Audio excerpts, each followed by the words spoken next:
Hi friends, I'm going to show you how I took this beautiful nativity print and dressed it up in a Dollar Tree frame, and I dressed up the frame, so let's get started.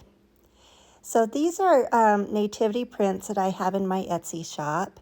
I have a bundle of 10, I believe, maybe there's 12, I'm going to have to check on that. I think 10.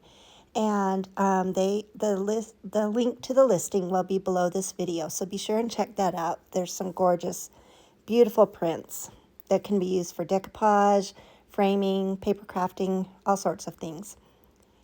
And so to begin with, I'm just taking the little paper insert that was inside the frame, and I'm going to trace it out on my print so I get it the shape it needs to be. But I had to make sure just exactly where that paper lies, because I didn't want their heads to be way at the top. I didn't want it to get cut off. So now I'm just going to use a pencil and just trace that little piece of paper that I know where to cut it.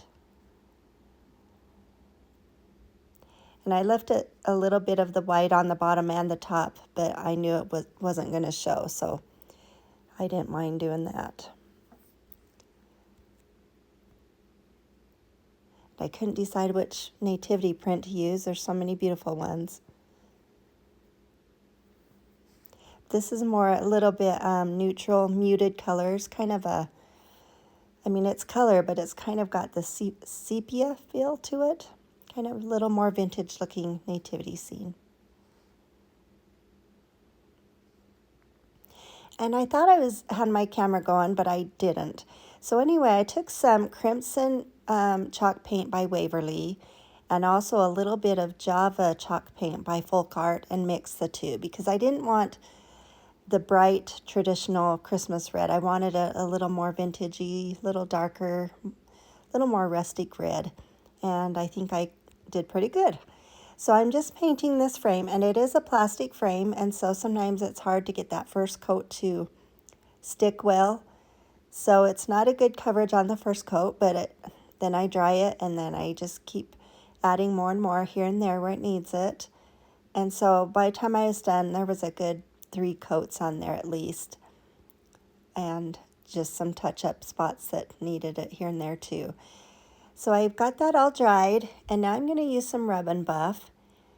And I put a little dab on my finger, and this is a gold.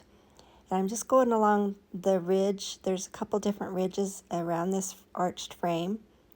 So I'm just rubbing my finger all along it, and it sets up real quick. So you put it there, and it's not like you can wipe it off for very long, maybe just a few seconds, and then it dries and sets up.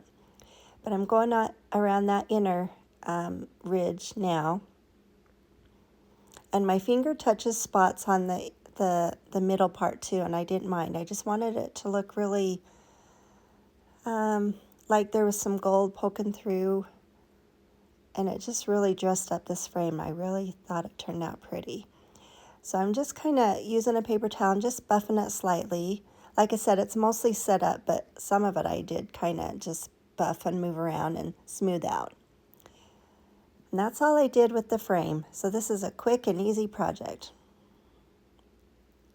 And if you wanted to leave it the black frame, you still could have used the Rub and Buff on just the black too. That would have been really pretty as well. So now I'm putting my print in, and I didn't want it to move, so I'm just putting a couple pieces of Scotch tape all around there. I think I do one on the top as well, just to hold it in place, and then I will put that backing on.